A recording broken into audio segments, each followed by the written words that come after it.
Bom, estamos aqui de volta com TV GGN 20 horas. Vamos primeiro aqui aquele nosso filminho de terror diário com as estatísticas. Isso aqui é aquele mapa que mostra como que estão indo as infecções aí, de acordo com o comecinho do coronavírus em cada país. No Brasil, lá em cima. Né? Lá em cima. Hoje, os Estados Unidos proibiram viagens de brasileiros para lá. Então, continua o cerco aí. Você tem matérias em vários jornais mostrando a tragédia que vem pela frente aí com essa recessão, a incapacidade do governo. Aqui o isolamento social melhorou um pouquinho aqui pelo fato de ser feriado, digamos assim. Né? E aqui aquele mapa da John Hopkins University aí com os dados do Brasil. Vou comentar um pouquinho mais. Nós vamos discutir um pouquinho hoje aqui essa questão de como que pode ser... Opa! Das manifestações... Sai um pouquinho. É seu?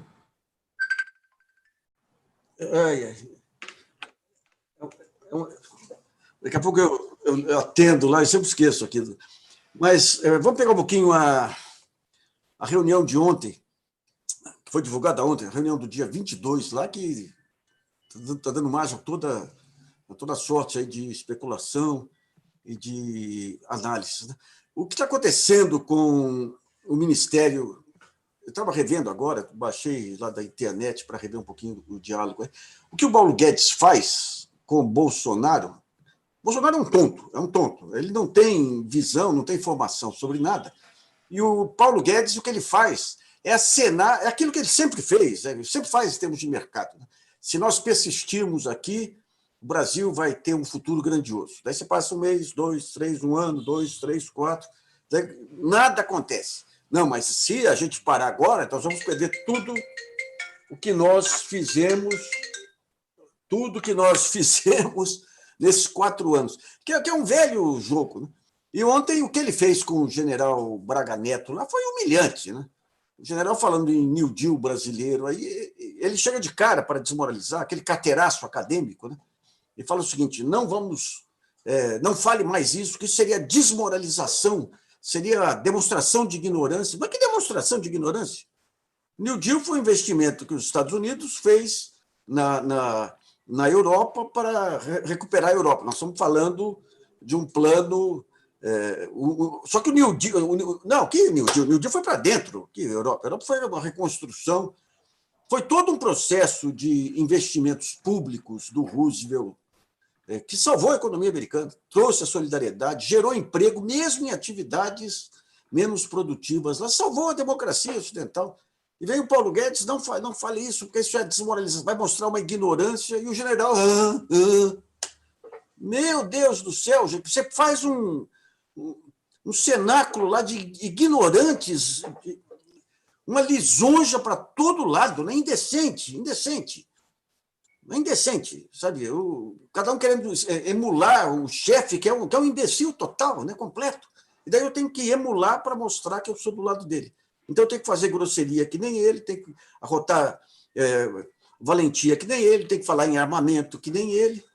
Meu Deus, não tem nenhuma chance de dar certo. Mas um ponto central, aí primeiro foram as ameaças desse Abraham Weintraub para o Supremo Tribunal Federal. Hoje ele corrigiu, ele falou: não falei dos 11 ministros, falei só de alguns. É um imbecil completo. Né? Mas o ponto central que causa dúvidas aí, o ponto central é o papel do ministro Celso de Mello. O Celso de Mello soltou alguns documentos solicitando aí o celular do Bolsonaro. Lá atrás, nesse documento, ele coloca também a posição que tem que ser assumida aí por quem define o quê lá. Deu margem a muitas dúvidas. Ele seguiu procedimentos protocolares ou ele está realmente disposto a encarar todas essas ameaças, que hoje culminou aí com um conjunto de generais da reserva apoiando Alberto Heleno. Esse Augusto Heleno não tem limite, o sujeito ele não tem discernimento. É impossível que ele tenha um eco maior. As pessoas que seguem ele o público em geral, é um público totalmente desinformado. Ter seguidores no Exército, ainda que da reserva, é desmoralizante para as Forças Armadas. Ele é um chamado estúpido em sentido amplo mesmo. Nós vamos discutir aqui como que fica, qual que é a posição do ministro Celso de Mello, o que se pode esperar dele, através de dois convidados, o Marcelo Auler, repórter, jornalista, e o Daniel Sarmento, que é um jurista que tem tido uma belíssima atuação em área de direitos humanos, tem uma boa experiência em grandes temas humanísticos, então vou chamar eles para a gente entrar na roda aqui, junto com a Mariana. Daniel, eu queria saber primeiro como que você viu essas manifestações do ministro Celso de Mello. Ele está seguindo procedimentos burocráticos, rotineiros e tudo, ou ele está sendo assertivo naquilo que ele está determinando? Nassif, bom, o ministro Celso de Mello ele tem toda uma trajetória de defesa do princípio republicano, da afirmação da igualdade de todos perante a lei, e eu acho que ele vem aplicando isso também em relação ao governo Bolsonaro, às gravíssimas violações de direitos que ocorrem no governo Bolsonaro, né? Ele tem sido um dos ministros mais vocais quando, enfim, fala-se alguma barbaridade contra o funcionamento das instituições. Nesse caso específico, ele não pode decidir de ofício, né? Quer dizer, ele, como juiz, para, por exemplo, determinar a apreensão de um celular, ele tem que ser provocado. E provocado por quem? Provocado por quem tem competência para atuar nisso, né? Que seriam, a princípio, o Procurador-Geral da República, a Polícia Federal ou até, eventualmente, algum outro investigado no processo, no caso, o Sérgio Moro. Então, partidos políticos foram e pediram para ele uma determinada medida. Os partidos não têm possibilidade de fazer esse pedido no inquérito. O que ele fez? Ele encaminhou ao Ministério Público Federal. Agora, quando ele encaminha, existe um recado que é assim, olha, comigo não tem esse papo de que presidente da República, não vou fazer isso para não criar atrito com outro poder. Quer dizer, eu acho que ele deixa muito claro que com ele vale o princípio republicano, com ele vale a igualdade de todos perante a lei, inclusive do presidente da República. Agora, a questão é saber se alguém com legitimidade vai fazer esse requerimento.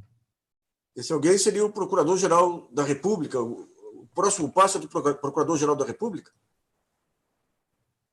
Eu parei de ouvir. Pode ser a delegada. Você parou de ouvir. O Daniel perdeu o som ali. Vê o que está vendo, Daniel. Nassif pode ser a delegada. Deixa boa noite a você, Nassif. Boa noite ao Daniel, a Mariana, a todos os telespectadores da TV GGN. Mais uma vez aqui no domingo, com muita satisfação. Eu acho que o Daniel já deu um toque. O Celso de Mello poderia simplesmente, se fosse burocrático, dizer ouça-se o MP, ouça-se o Procurador-Geral. Ele, no entanto, fez um longo despacho, e todos nós conhecemos os despachos do Celso Mello, são todos sublinhados, uns grifados, outros em itálico. É um saco de copiar aquilo, porque tem que respeitar tudo bonitinho, em que ele, indo um pouco além do que o Daniel falou, ele diz assim, olha, eu recebi 2 notícias crimes, aqui uma do PT, outra do PDT, PSB e PV, e notícias crime precisam ser investigadas. Não é porque sejam de partidos políticos, ou seja do Joaquim, ou do Marcelo, ou do Luiz, que você joga para a lata do lixo. Então, ele deu todos os indícios de que a Procuradoria tem que investigar e atender, olhar aqueles pedidos se necessários. Agora, essas notícias crimes, e aí é que eu acrescento um detalhe, vieram em cima das delações do Sérgio Moro, porque diziam que o Sérgio Moro disse que o Bolsonaro quer interferir na Polícia Federal. E que aí veio a reunião, as provas que todo mundo pensou que iriam surgir nessa reunião Não vieram. É muito fraco, o que prova que o Sérgio Moro não sabe lidar com prova direito, ele sabe forçar denúncias e delações e não ir buscar provas. Só que da reunião, o que vem o Bolsonaro e faz uma confissão. Qual a confissão que ele faz? É de que ele tem um sistema de informação particular.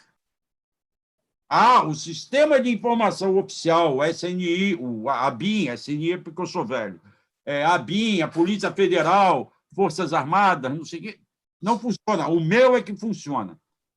Ao sair do palácio, ele complementa essa informação.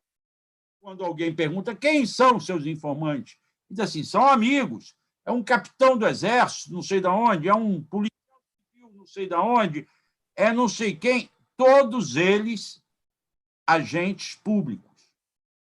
Eles é que me falaram, inclusive, que ia ter uma busca e apreensão, que iam forjar provas contra meu filho. Não disse aonde, quando, como, e nem se houve ou não. Ele traz a informação de que há agentes públicos que estão fornecendo informações a ele. Isso é crime. Isso é um crime. Não é a mesma coisa que o Luiz Nassif é amigo do Daniel Sarmento, que era advogado e atua num processo, e liga e diz assim, Nassif, tem um caso bom aqui. Ou que o Marcelo Auler tem um delegado conhecido que diz, tem um caso bom aqui. Ali é crime. E vazaram informação. O inquérito 4831 foi instaurado com que finalidade? Investigar o vazamento de informação de uma operação policial ocorrida entre o primeiro e o segundo turno da eleição de 2018. Esse vazamento tem que ser investigado e há todos os indícios de que o Bolsonaro quer interferir na Polícia Federal, eu não tenho a menor dúvida. Não tem as provas que o Moro está mostrando, mas o próprio Moro ficou calado quando o Bolsonaro recebeu, levado pelo Ramage, o superintendente do Rio, para conversar com ele.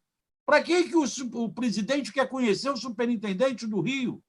Para ver os olhos azuis dele, verde ou castanho? Não. Para criar um sistema de contato e de informação. Na medida em que o Bolsonaro diz que tem um serviço de informação e que esse serviço de informação é alimentado por informações do WhatsApp, via um capitão, via um delegado, via um policial, via o que for, é obrigação da PGR pedir a perícia desse celular para saber quem são esses informantes e que tipo de informações está sendo dado. Já não é mais um pedido feito pelos partidos políticos só, que tem validade, e deveria ser pedido porque houve trocas constantes de informações entre a Carla, o Moro, Bolsonaro e provavelmente o Valeixo. E ainda puseram o Carluxo ali no meio. Esse é o único que caiu de paraquedas nesse caso ali, sem muita explicação.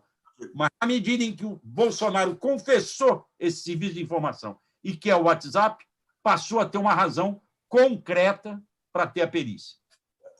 Daniel, você concorda com essa posição do Marcelo? E eu colocaria um outro ponto, que é aquele incentivo do Bolsonaro ao armamento da população para defender a democracia.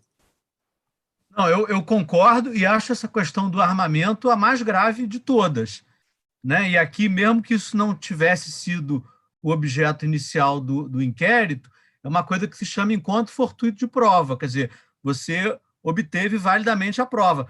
E isso é de uma gravidade enorme, né? Que isso é a lógica de milícia, de armar a milícia para resistir à ação legal de autoridades constituídas. O Supremo já disse que estados e municípios podem impor medidas de isolamento social e ele está confessando o objetivo de armar a população para resistir a essas medidas. Isso constitui crime contra a segurança nacional. Então, é uma gravidade enorme, né? E não foi só cogitação, porque na mesma época foram editados atos que aumentaram muito e sem nenhuma fundamentação o número de munições que o cidadão comum podia adquirir e que também praticamente eliminaram a rastreabilidade de munições e armas, né? Quer dizer, isso é muito sério, isso é muito sério. Hoje circulou aí em grupos de WhatsApp uma fala do Mussolini, nos anos 30, dizendo que armar a população é o mecanismo para evitar a ditadura, que é exatamente o mesmo discurso que a gente viu na reunião das hemorroidas, né? Então, isso é muito sério e acho que isso justifica. Ué, deu probleminha de novo. Daniel, ele perdeu o som. Daqui a pouco volta.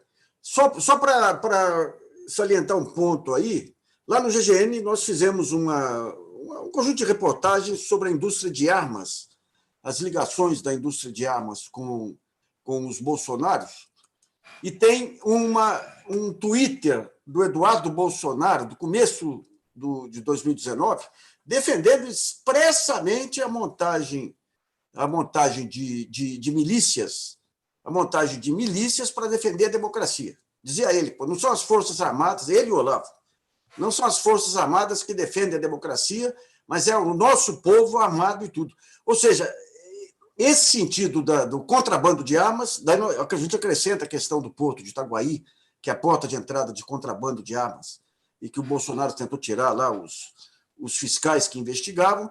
Entram os twitters aí do Eduardo Bolsonaro estimulando o armamento, as ligações deles aí com clubes de tiros e outros, uns vídeos mostrando o pessoal dando tiros e berrando slogans bolsonarianos, estatísticas dizendo que no ano passado houve um volume de importação de armas para o setor privado muito maior do que para as Forças Armadas e Polícia Militar. Você tem aí um quadro montado de montagem de milícias armadas aí.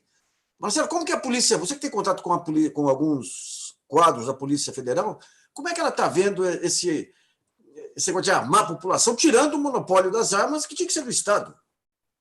Olha, eu não tenho mais esse contato todo, eu tenho contato muito com o pessoal que foi contra a Lava Jato, a turma que é a favor da Lava Jato já não me vê com bons olhos lá dentro da Polícia Federal.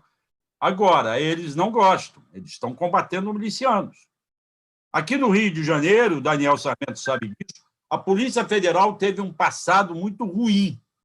Esse novo superintendente, que foi nomeado agora, o Tássio Musi, é um cara muito sério. Eu o conheci como delegado no início. É um cara sério, seríssimo, não é de fazer jogo político.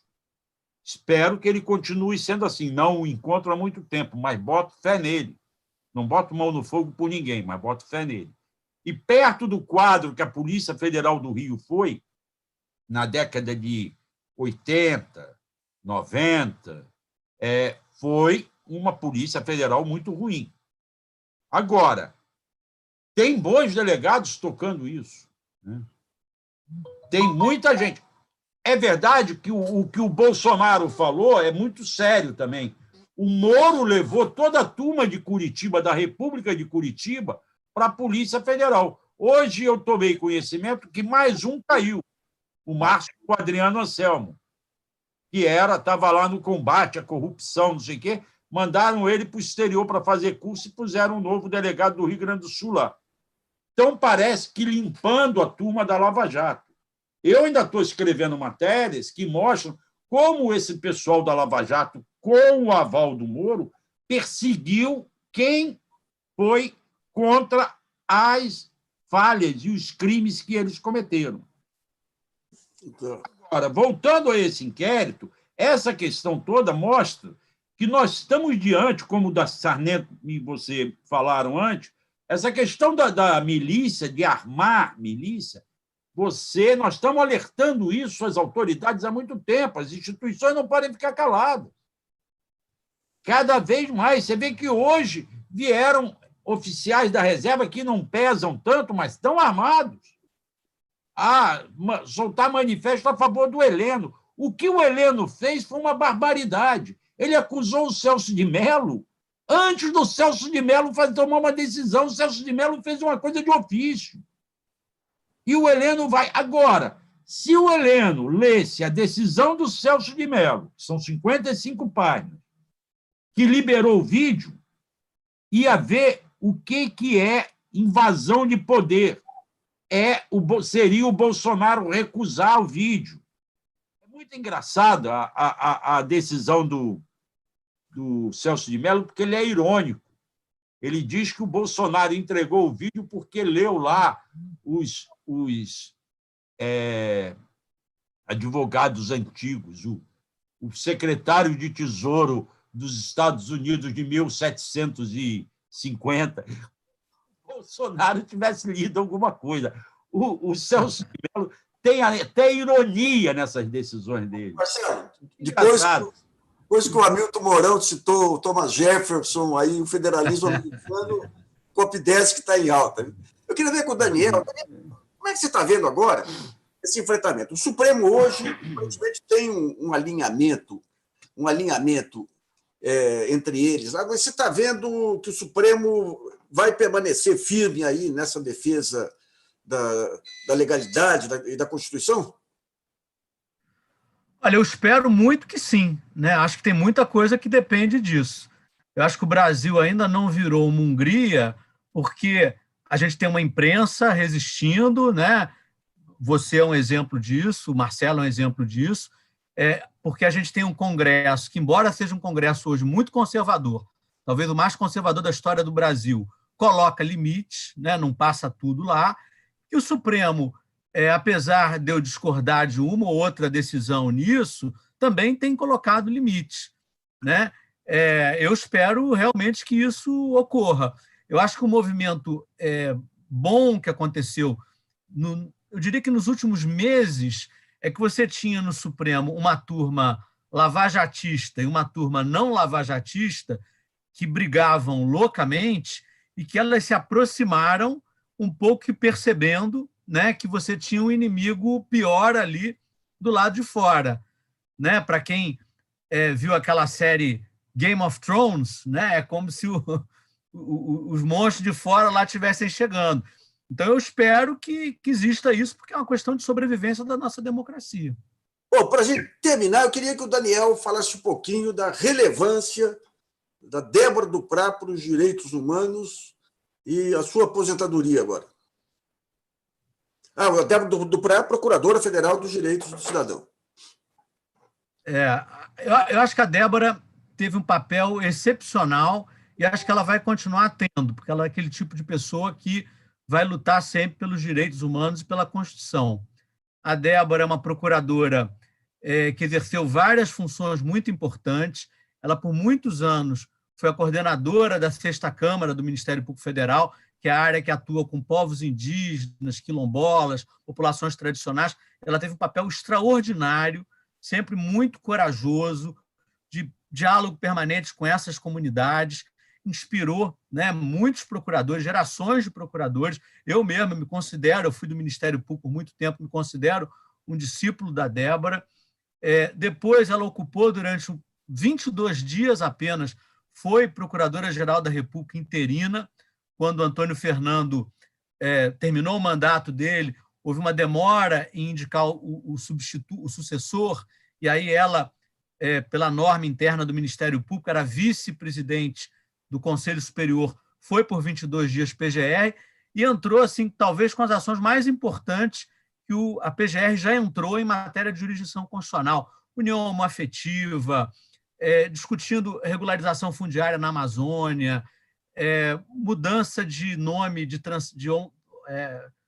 transexual sem necessidade de operação, coisas assim muito importantes em que ela foi muito bem sucedida.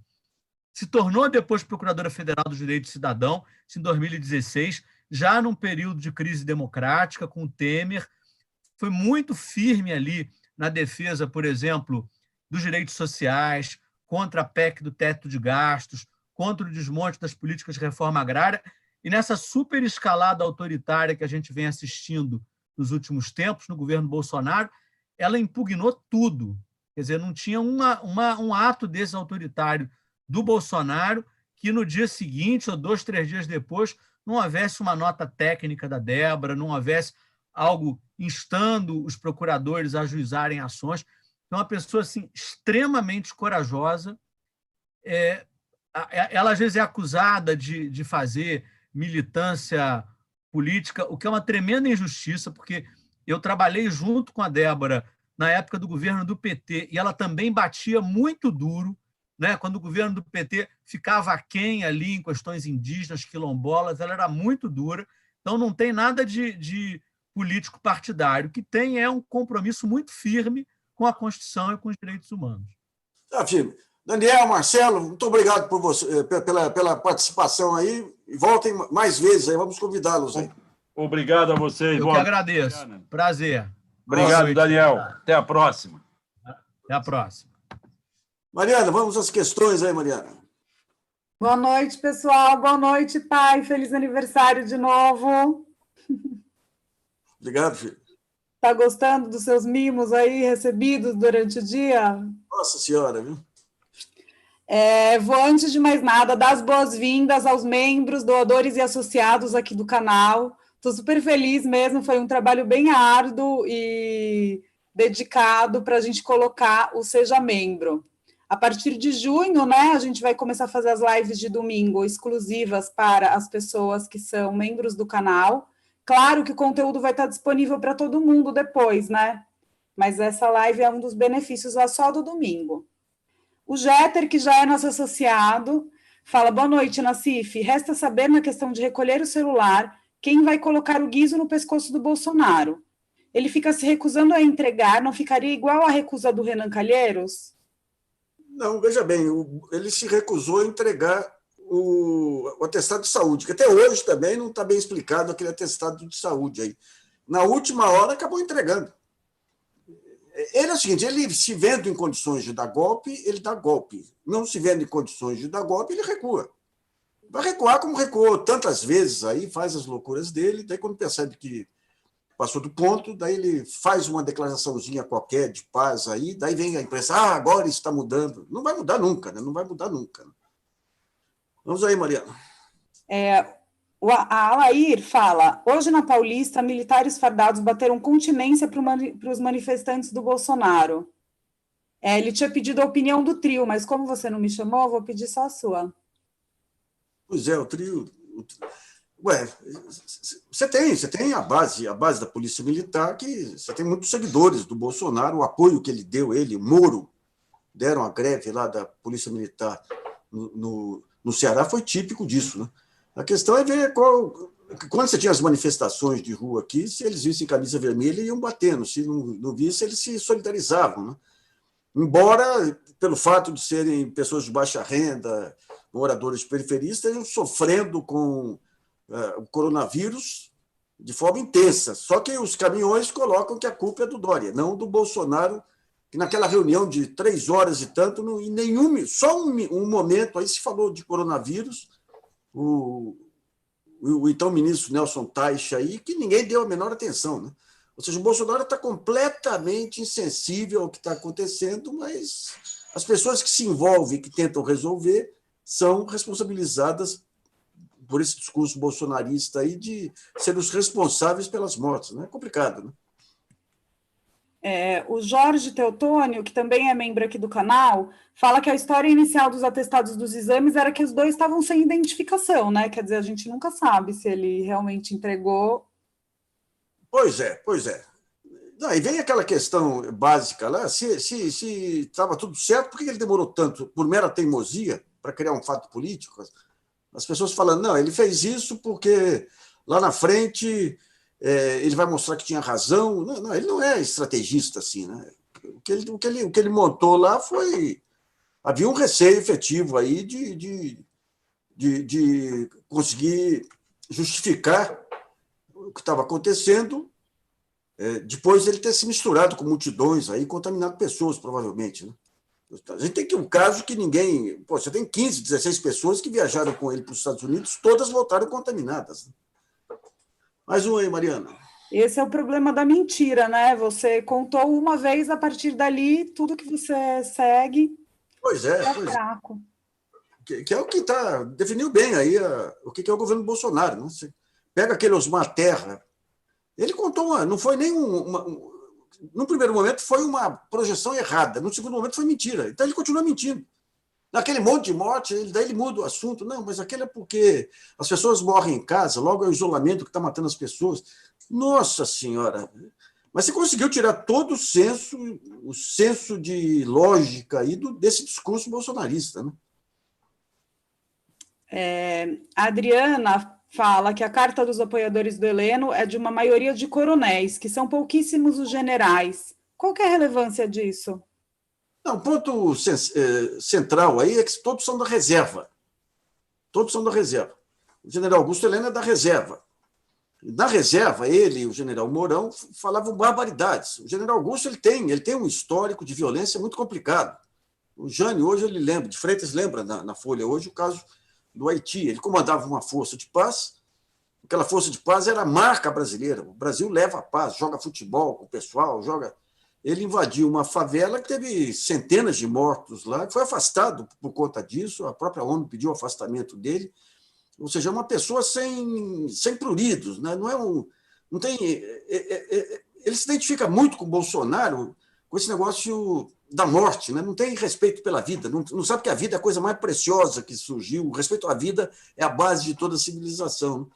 E daí tem seguidores, ele segue, cria os inimigos imaginários aí, pega o Bolsonaro na reunião lá do Ministério. Então, se a esquerda ganhar, o que é a esquerda?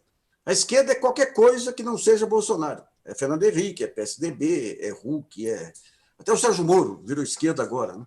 Então, eles criam essas maluquices e os malucos que seguem eles vão atrás. Né? Vou lá mais um. O André Cavalcante acabou de se associar, a Andréia Moraes também. Espera só um minutinho que subiu minha tela aqui. O Zocante fala, quando o Maia vai abrir um dos mais de 30 pedidos do impeachment? É a pergunta que não quer calar.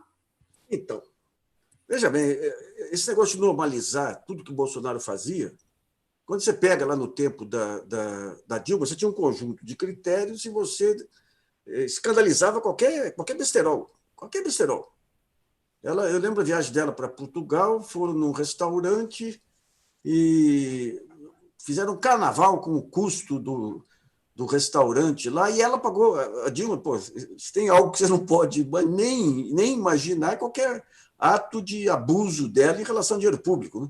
Ela comprovava que pagou com o recurso dela, lá, o salário que ela tem de presidente, tudo. Né? Então, qualquer coisinha era motivo para escândalo. Daí entra Bolsonaro com esses absurdos e você vai deturpando todo o sentido do que é relevante ou não. Você vai deturpando. Então eu falo, poxa, o sujeito está invadindo lá a floresta, lá está contaminando o índio, e daí? Qual que é a relevância disso? E outro, você pega a participação do Paulo Guedes aí nesse debate do Ministério, igualzinho. O Paulo Guedes falava os maiores absurdos, mas só que falar em New Deal é desmoralização, e o pessoal, sim. Ou seja, você deturpou, já vinha antes disso, né, com aquelas manipulações de manchetes e tudo, você vai deturpando o sentido, o senso de julgamento da opinião pública. Então, antes, por exemplo, você ia no restaurante, você arrotava em público, aquilo lá era um gesto de grosseria. Hoje o cara chega e arrota em público. Qual é o problema aí? Eu sou espontâneo. Então, você deturpou, você subverteu todas as regras sociais, jurídicas, políticas e de respeito que seguravam o país. Né? A grande guerra vai ser essa, lá, trazer de volta essas feras aí para o zoológico. Né? Bom, vamos passar um pouquinho aqui o sarau. Nós fizemos ontem um sarau, que a Mariana ajudou a organizar aí, um sarau do GGN. Vou passar alguns trechos, eu vou deixar depois no link aí, mas tem na TV GGN.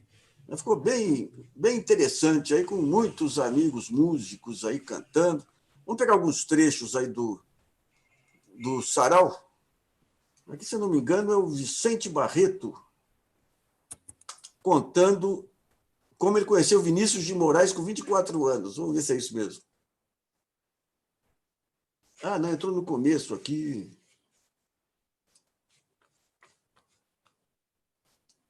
Não, é aqui. Deixa eu lá, então, do Vicentão. O Vicente eu conheci quando eu comecei a frequentar o bar do Alemão, lá nos anos 70. Eu só acostumei com São Paulo quando conheci o bar do Alemão. O Vicente chegando da Bahia, rapazinho novinho, usava uma meia colorida de lã. Está ouvindo você? Está entregando todo o vídeo. E daí aquele rapazinho simples lá do interior da Bahia, tudo, canta uma música e fala, mas que música é essa? É uma parceria minha com o Vinícius. Ele chegou já da Bahia, com 20 e poucos anos, com uma parceria com o Vinícius. Você não conta como é que foi essa parceria de novo? Michel, que prazer grande, pô. Prazer grande estar aqui, vendo minha sobrinha querida aqui, Mário, né? Vendo Eugênia, todo mundo está me ouvindo cantar agora. E lembrar, ver que tudo isso você estava presente comigo, né, rapaz? Então, é muito interessante isso. Quando eu chego na Bahia, eu cheguei em 1970, no Rio, cheguei aqui em São Paulo em 72. Acho que eu conheci o Luiz em 73, 74. Somos amigos até hoje. E a parceria com o Vinícius se deu num show que eu fiz lá no Teatro Vila Velha, em Salvador. Era uma temporada de verão produzida por Roberto Santana. Tinha vários artistas começando, eu, Papai de Belém, Almônigas, né, que depois era Cleidi, vários artistas, Sérgio Ricardo. E eu fiz um show com um grande parceiro meu e amigo, que é Walter Queiroz, um grande compositor de lá, e Cibele, que é um componente do Quarteto em Si. E o Vinícius de Moraes, nessa época, já morava lá na Bahia. E ele foi assistir o show e adorou o que eu estava fazendo e me mandou um bilhete. Claro que eu não acreditei que era verdade. Eu achei que as pessoas estavam zoando, porque eu sou da roça, ali do interior, e aí eu fiquei meio... não acreditei. E o Walter Queiroz, no outro dia, chegou com a mesma conversa. Rapaz, é Vinícius, mas eu estava brincando, como Vinícius Moraes, eu fazer gosto do Vinícius, imagina o homem que levou a Bossa Nova. Não é verdade, é verdade. Essa história foi, eu não acreditava, até que o Walter me levou um dia no bar que o Vinícius tinha lá, acho que perto de Itapuã. E eu fui zoando com ele, assim, nós íamos ali para aquela hora da Bahia, né? E aí, falando, puxa, chegou lá, Walter, ó, Vinícius de Moraes, um pouquinho, preservado que você está fazendo, enfim. E Queiroz na dele, dirigindo. Rapaz, quando chega lá, era Vinícius, e eu não estava preparado para ter uma oportunidade dessa. Aí eu ficava com tudo, como é que chama ele? Esse seu Vinícius, é doutor, como é? Ele disse, agora você sabe. E eu cheguei lá, e aí eu olhei para ele e falei, ô, seu Vinícius. Ele falou, que é seu Vinícius, Vicentinho? Oh. Aí falou tudo, que foi no show, que gostou da minha música, que era para fazer uma melodia para ele botar uma letrinha. Rapaz, aí eu olhava para Valtinho e dizia, gente do céu, Vinícius mesmo. E a gente ficou muito íntimo. Eu fiz mais umas 6 músicas com ele. E, na verdade, depois essas músicas terminaram não aparecendo, né? A única que apareceu mesmo foi o Eterno Retorno, que é uma canção que eu fiz com ele, a primeira, e que foi gravada por Márcia, uma cantora aqui de São Paulo. Esse disco foi produzido pelo Eduardo Godinho, que é um amigão, querido, parceiro, assim, de geração, sou admirador dele, e ele me chamou para tocar violão na gravação. Então, um disco da Márcia chamado Boca. Essa história do Vicente é demais. Aí. O Vicente tem histórias aqui, ele, inclusive, com a Elis Regina depois. Vamos pegar uma entrevista maior. Tentei fazer uma entrevista com ele outro dia, mas o sinal não está muito bom, não. O Vinicião tem vários sucessos, Morena Tropicana, e ele canta algumas músicas clássicas aí nesse nosso sarau, ao lado do Renato Braz, Consuelo de Paula, pessoal de primeira aí. Mariana, vamos às últimas questões, que estamos estourando o tempo. Está sem som.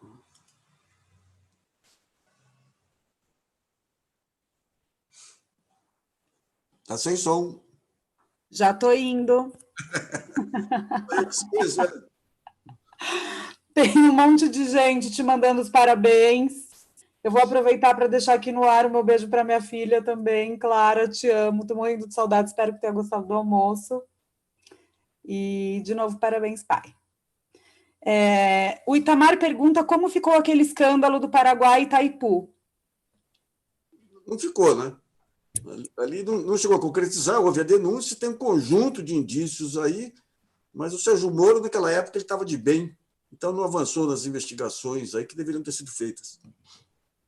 Tá, ainda sobre a questão do impeachment, o Ricardo Porto pergunta se o Maia estaria aguardando a formação de uma maioria no Congresso para abrir o processo de impeachment ou apenas a distribuição de cargos e verbas para o Centrão. As duas coisas, né? Porque essa distribuição de cargos e verbas que está garantindo o apoio do Centrão ao Bolsonaro e, com isso, impedindo que se forme a maioria dos 2/3. Né? Mas você vai ter agora um conjunto de eventos novos aí que vão aparecer dessas investigações e ele vai continuar ameaçando. Né? Eu quero ver esse negócio das milícias aí, é ponto central, né? Esse negócio de armar a população. Você tem alguns analistas políticos, tem um deles aí no Twitter, cada vez que entram temas desses, ele fala: isso é absurdo, isso é uma fantasia. Eles tendem a analisar, que são os cabeças de planilha também da ciência política, eles analisam o presente em relação ao que aconteceu no passado. Então, se no passado aconteceu, é o pessoal que previu que o segundo turno o Alckmin ia explodir, porque toda eleição era PSDB e PT. Então, quando aparece uma pessoa totalmente fora da curva, que nem o Bolsonaro, eles ficam nessa situação de minimizar sinais evidentes, que ele está armando a população, tem ligações com milícias, tem ligações com grupos armados, né? Mas a cada dia que passa, você vai deixando fortalecer isso aí. Né? Então, eu acho que vai ter agora... Está ficando mais nítido, cada vez mais, essa ameaça que ele representa. Né? Então, isso aí pode acelerar as medidas aí por conta aí das investigações desse caso Moro, aí, dos casos do filho e tudo mais. Né? E a Globo, no meio disso tudo? A Margarida fala que ela começa a ignorar as falas do Guedes intencionalmente. E que papel ela teria nesse impeachment? Ela já percebeu que a maior ameaça a ela não eram as ameaças fictícias aí de Lula, Dilma e tudo, mas do Bolsonaro, né? Ameaça explícita, efetivamente. Né? Ela está julgando, todo o Jornal Nacional tem feito matérias denunciando o descaso do Bolsonaro com a saúde, denunciando os escândalos, né? Está cumprindo agora um papel, percebeu o tamanho aí da encrenca que vem pela frente, né? Liberou seus colunistas para poder criticar Bolsonaro e tudo, né? E o Guedes é um blefe. Eu acho que antes se suportava Bolsonaro, minimizava o Bolsonaro acreditando nas reformas do Guedes. Agora está ficando cada vez mais nítido que o Guedes é o principal responsável pela crise que está por aí, né? A crise econômica. E ele é incapaz de montar um plano articulado. Né? Já foram alertados lá atrás. Né? Nunca foi gestor, nunca foi um grande pensador. É um sujeito preso a dogmas aí dos anos 70, 80. Né? Bom, a última aí, Mariana. A última, o Fausto pergunta se os militares da reserva têm força para dar um golpe. Não tem. Quem tem é militar da ativa. Né? Você não vê, digamos, essa coesão, essa unanimidade, porque apoiar um golpe seria apoiar um cara que é vergonha do Brasil no mundo, né? De qualquer nação civilizada. Né? De qualquer nação. Hoje, essa decisão dos Estados Unidos de proibir viagem de brasileiro para lá, e quando você vê o Bolsonaro em relação ao Trump, é incapaz de defender qualquer interesse nacional. Ele não tem envergadura, aquele ministro de Relações Exteriores, não tem envergadura. Por exemplo, o Brasil, um papel-chave hoje na alimentação da China. Não tem envergadura para pedir contrapartidas de importação de produtos industrializados. Não tem a menor visão de país. Né? E aquela assembleia deles ali mostrou o nível dos ministros e o nível das discussões lá. Né?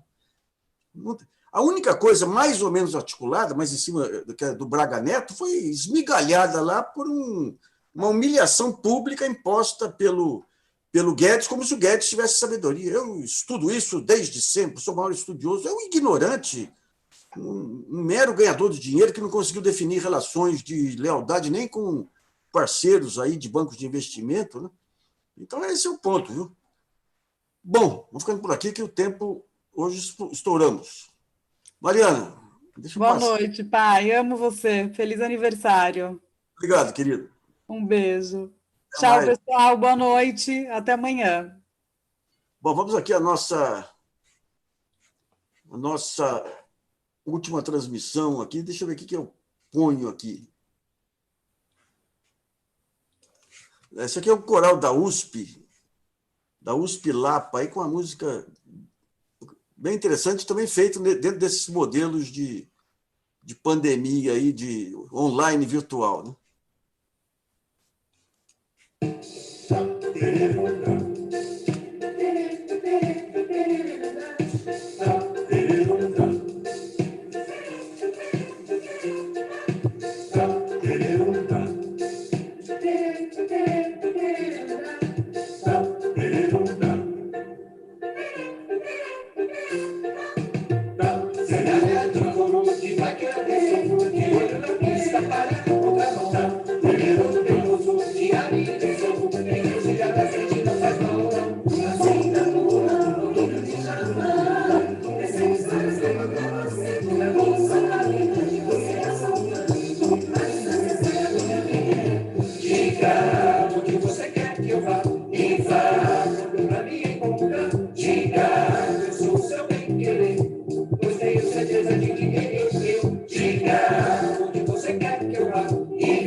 Pessoal, bom final de domingo aí e até amanhã.